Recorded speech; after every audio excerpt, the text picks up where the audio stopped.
Building a business is one thing, right? I mean, that's what many of us are endeavoring, whether it be through real estate investing or whatever business it is. And y'all know some people out there, but exiting it successfully and turning it into a true legacy for your family, that's a completely different matter. And today's guest helps business owners to unlock hidden value and navigate the emotional and financial side of selling.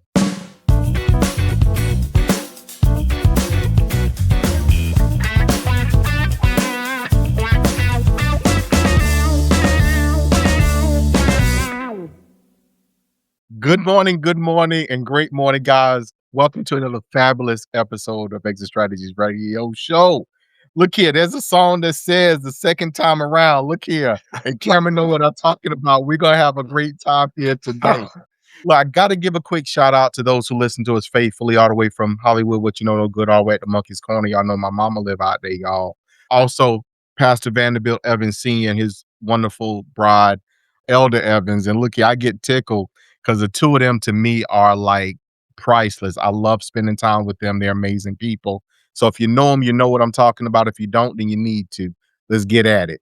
Look here. So we're going to jump straight into today's episode. And, obviously, we always got to let you know what we're doing here. Y'all know it if you've been listening. If you're not, then, hey, I need y'all to get on the bandwagon and let's tell it like it is. Look here, this is what we're doing around here.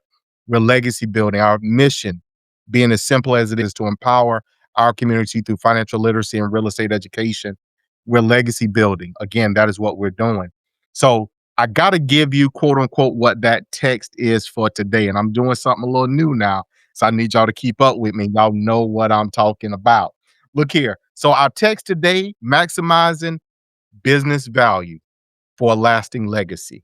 What goes on beyond. I'm very honored today to have as a guest, Mr. Cameron Bishop. Y'all call it that last name. So y'all know all in this right here today.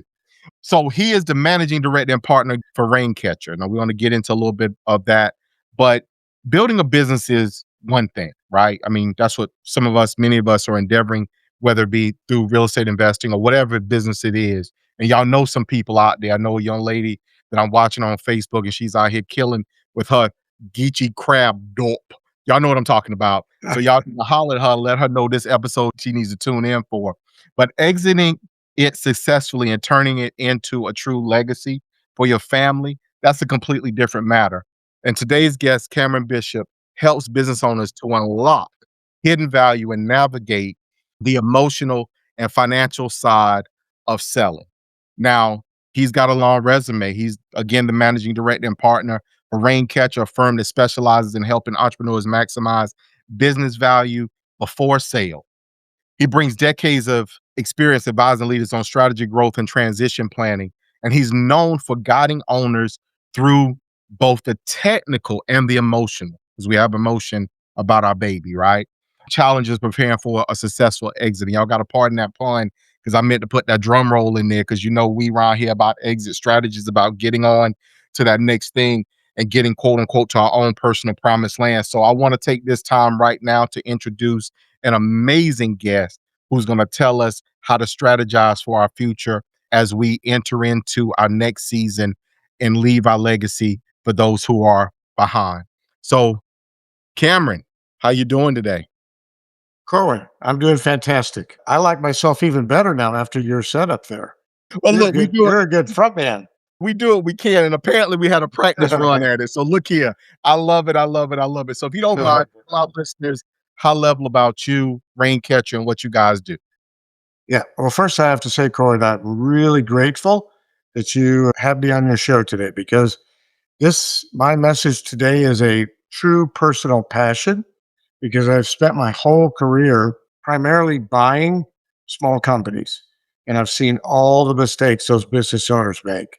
So I'm trying to help them to prepare when it's time for them to exit. So for myself, I'm a born and raised Kansas City guy. Today, I'm an investment banker with a firm called Raincatcher out of Denver, Colorado. We help business owners when it's time to sell their company. But for 35 plus years, I was on the other side of the table.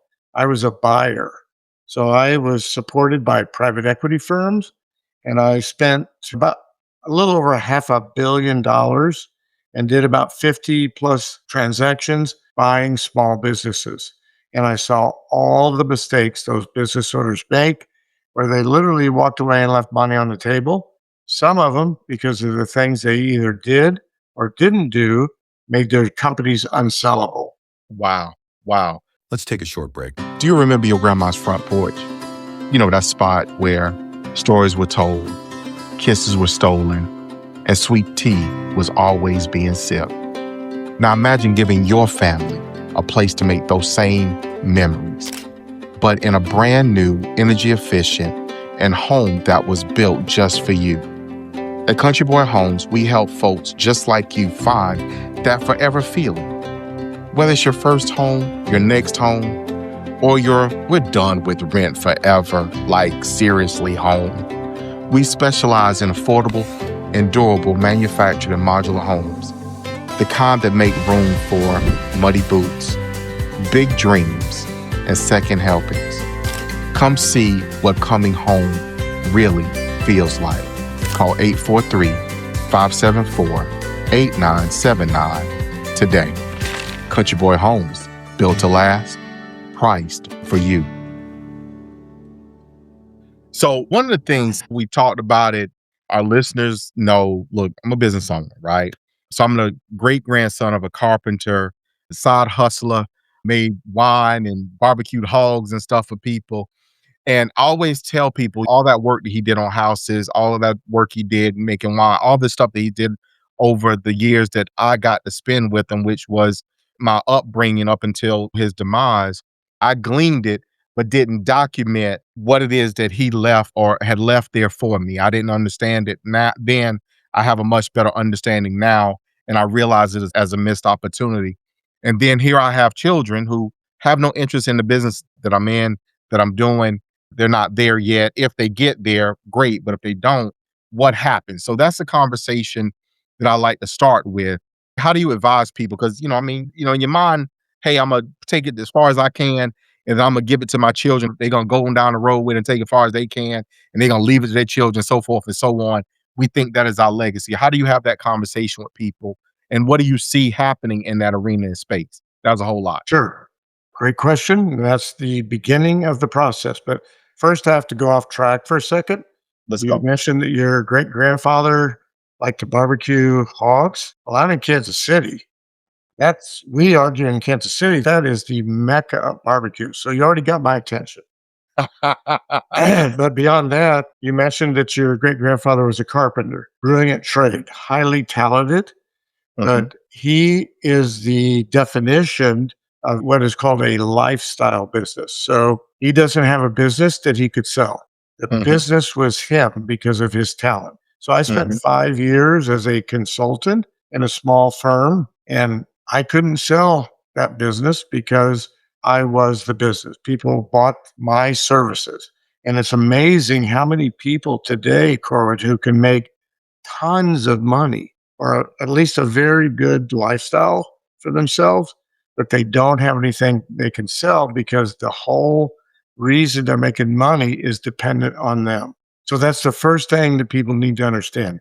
We have a lot of people who contact us at Raincatcher who want to sell a business. They might be a writer, for example, or an independent lawyer or an independent doctor. Any profession that is totally dependent on their personal skills is not sellable in almost all cases. There's exceptions, of course, but in most cases, it's just not. And I've seen businesses where these folks are making 7 figures, but they don't have anything they can pass on to anybody else. And that's interesting. I talk about it all the time when we, bring agents on into our company. We're trying to define business. There's self-employment and there's business. And most people don't know where the distinguishing line is, where the definition changes. We sometimes start, as you said, and we say we're on the other side of the line. And I'm a firm believer in speaking those things as if they are. I'm definitely a firm believer in that. But nonetheless, sometimes we are actually truly only resting on the self-employed side and never make it over. So your process, what does that look like in somebody who is structuring or structured so that they have a truly defined business. What does that look like for you as far as the analysis or the initial phases and stages of what it is that you guys do? Yeah. So the simple test is if you have a business, again, can become very successful financially as well as personally rewarding. But the old axiom is if you got hit by a bus and couldn't work, would that business survive? Mm. And when we have business owners call us, one of the questions we ask them is crazy enough, do you take a vacation? Because many business owners say, well, I could never take a vacation because if I did, my business would crash. That's not a good sign for a business. It's not the end of the world, mind you, but in most cases, if business owners can go away for a week or 2 weeks or even 3 weeks and their business continues on and operates normally, that's a very attractive sign to be able to sell the company because buyers will look at that and know that the business is not totally dependent on that business owner. That's one of the things that's interesting you should say that. I've gotten recently in recent years to where I do and can vacation. It used to be that it would literally give me heart palpitations, so to speak, when I think, oh, it's somewhere like, wait a minute. But now it's like, all right, look, y'all got it. I empower the people around me and trust them. So I empower them to be able to work through and handle those things that need to be worked through and handled. So the reasoning behind this transition oftentimes again is you don't have anyone succession wise to move you forward. So let's talk about the emotional challenges. Like, what are those sticking points that you have to help people navigate emotionally? Because if you can't get your mind and your heart in alignment to explore this, then truth told, you'll never do it. Does that sound like a fair assessment? Yeah, that's very true. And you mentioned children, and that's part of the emotional dynamic because the fact is that a vast number of American companies are owned by baby boomer generation business owners. I think the statistic is that 10,000 baby boomers turn age 65 every single day. And their companies are by and large their primary source of future wealth or hopefully generational wealth. And in bygone days, their one or more of their children transitioned into the company and took over the business.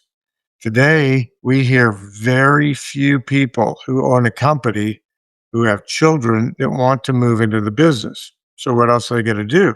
They have to sell the company because they have eventually want to retire, some sooner, some later. So, the fact that their children don't want to come into the business or other family members for that matter, there's an emotional dynamic there as well. And for most business owners, they eat, sleep, and breathe their company. It's their baby, it's their means of social validation. It's an ego driven, it's their social structure, either talking to employees or their vendors or other people in the same field. And they're going to leave that business. And it's a challenging dynamic for many of them, even if they make tons of money. So in my world, when we're helping a business owner sell their company, that's actually part of what we try to help prepare them for. That's not normal for an investment banker. Most people think investment bankers just want to do hard charging negotiations and dollars and percentages and contract terms. And that is certainly true. But I would say on most of the deals I do representing independent business owners, about literally about 50% of the work I do is what I call Dr. Phil work. It's helping those business owners to navigate a very emotional roller coaster ride because it takes 9 to 10 months to sell a company. That's a national statistic, irregardless of what industry or type of business it is. So, two things. So, I'm gonna start picking up on something you just made mention of. Again, obviously, it's a misnomer, misinformation that when people are for what you do, that people are coming in with this aggressive tone, with these aggressive tactics, if you will, in order to get people, if you will, out of their business, if that makes any sense. But what I just heard you say is that you guys have a completely different approach as far as how you want to have understanding. You want to work to make sure that you are advising the person, assisting, nurturing, all those things so they can come to the decision that works better and best for them. But my second part, if you will, as a kind of a segue from that, if that makes sense, what are those mistakes that many people oftentimes make that are adverse to them seeking to sell the business? What are those Yeah. normally? Yeah. Thank you for asking that question because that's the key. It's so sad, Cord, because so many people call us and want to sell. And then when I start going through the question, well, the first question I ask them is, okay, why are you thinking about selling? Because we try to tailor a process, if they're a sellable company, to achieve their personal objectives. And their objectives are oftentimes not mine, but we try to help them achieve their goal. But if they're not sellable, there's, depending on the business and the industry, there can be a whole myriad of things that can be a factor. But the five key things we see are number one, first and foremost, either no accounting or really bad accounting. And no buyer is going to buy a business if the books aren't accurate and complete, and if they do have accurate books, they're normally on a what's called a cash basis as opposed to a gap based basis where the expenses line up with the revenue so that you can track what the gross profits are in the company. That's an accrual based accounting method. Almost all buyers borrow money from banks or other lending sources when they buy a business. They put their own equity in. They often ask for the owner to carry back a loan as part of that. Banks only want to work on a gap accrual basis. So a lot of our clients have to go back and spend a ton of time and money to restate their financials. So accounting is number one. Number two is what we call owner dependency. So we talked earlier about if you got hit by the proverbial bus, would the business survive? Well, that's what buyers want to know. How dependent is the business on that owner? So if Mm, all the clients or customers call that owner, that's not a good sign mhm, because buyers are taking a huge risk and spending a lot of money. And if that owner walks away or transition out over time, then they have risk. So number three, so normally that means they need to have a succession plan in place, which requires time and money well in advance of selling a company. The third thing we see is what's called customer dependency. So if they have one client that is represents 20% or more of their business, that's usually a red flag for buyers. In fact, if they have a big enough company that private equity firms or family offices, which are super high wealthy net worth people who have so much money, they have a team that buys and makes investments for them. There's a crazy number of them in this country. I got to tell you, Cole, they almost always check out. If you have more than 20% of your business is dependent on one customer. The fourth thing is if you have extreme dependency on one vendor, provide raw goods for your business. I had a client in, believe it or not, Canada who had an amazing business. This guy was printing money. It was so profitable. But he relied on one very specialized material that was made by one other company in Canada. And if he lost that agreement with that other company, which was a family owned business, let's say hypothetically that other company went bankrupt, wouldn't be likely, but if they did, buyer is in deep trouble. So buyers of businesses look at what your vendor structure is. The fifth thing is, and this varies by industry, is what your gross profit margins are. So if mm, you're a distributor, for example, normally those are about 25, 30% gross profit and 10% net income or EBITDA. But different businesses like a SaaS platform software company, mhm, super high gross profits.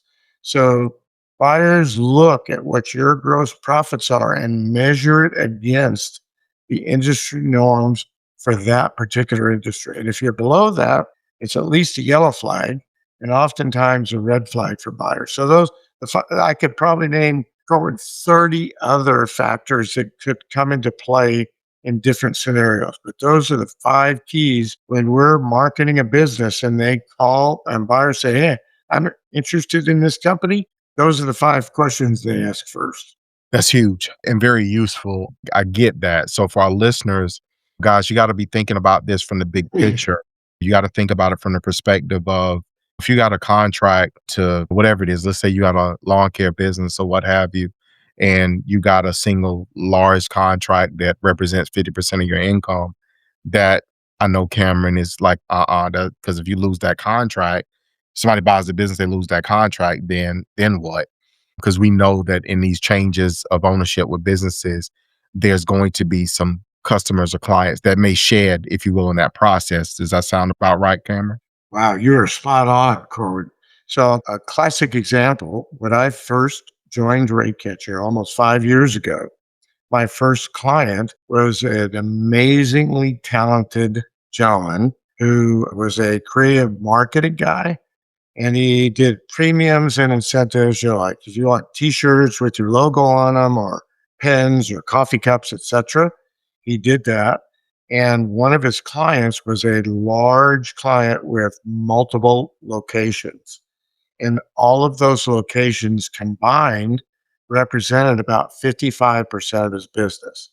And because he was an extremely creative guy, I can't even count the number of awards he'd won for creativity.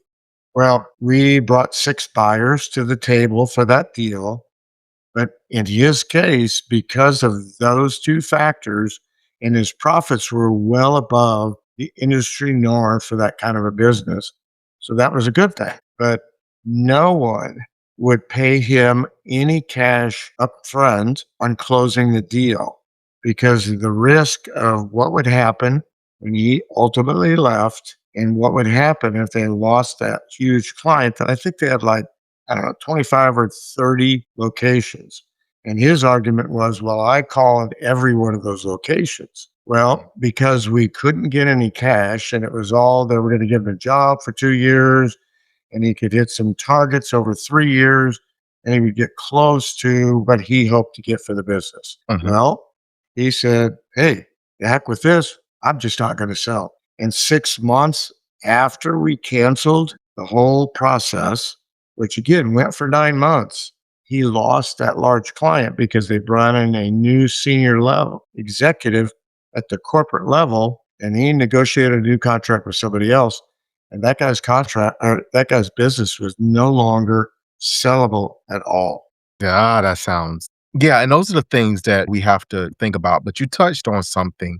This process, sometimes people think that when I sell, it's final, right? So there's a couple times throughout our conversation, Cameron, you've touched on different situations. So, you can sell part of the business and retain some interest and ownership. But if you don't mind, throw out a couple of different scenarios that you've worked on where it wasn't a full transfer of ownership and essentially a full cash out, but maybe essentially some equity brought in and there's still some involvement of the current owner, if that makes any sense. So give us some situation Yeah. scenarios where that's happened. Thanks, Corey. That's another huge factor in selling a company because everybody just thinks, oh, I'm going to sell my business. It's going to be worth X and I'm going to get a check or a wire transfer to my bank account and I'm going to walk away. It rarely happens. There are certain cases where it can, but especially in this day and age, if a business has any real meaningful value, let's say it's going to sell for $1 million or more, just as a hypothetical, could be less, could be more. The buyers for that business, if it's a under, let's say, $5 to $7 million business, they're going to take out an SBA loan.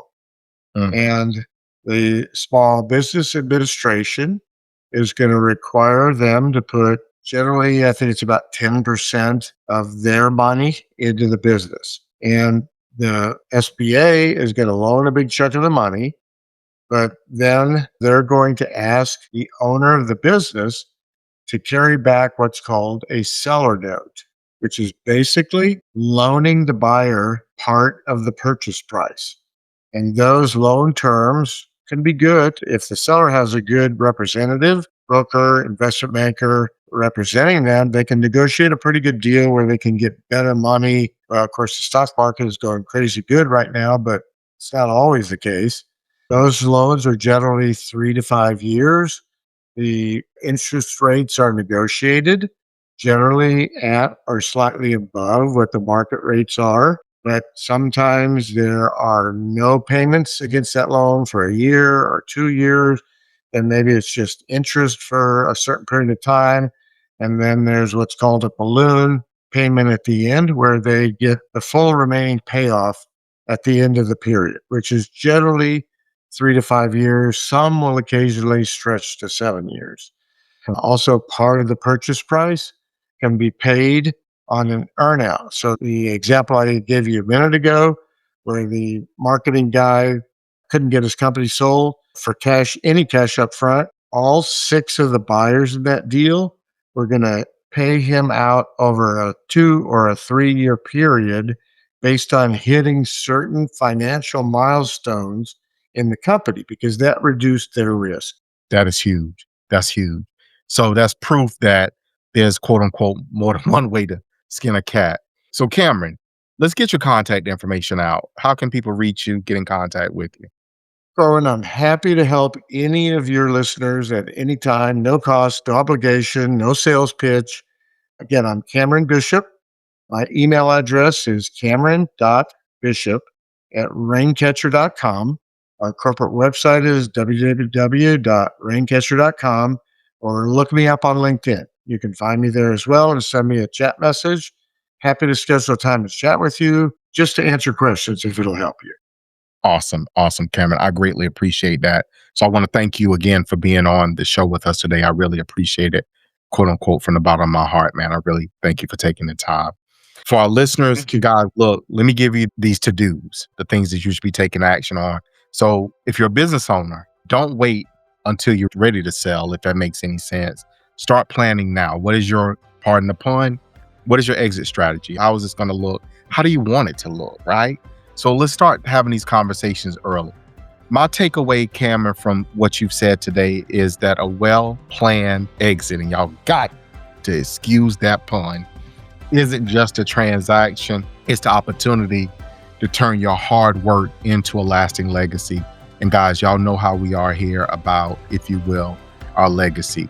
So Cameron, again, thank you for being with us today. I really, again, appreciate it. Amen. Hope it was helpful for your listeners. Awesome. So guys, our listeners, hey, y'all know how I feel. You know what I say. You can always put the two of those things together, and I give it to you this way, which is to tell you that I love you. I love you. And we're going to see you guys out there in those streets.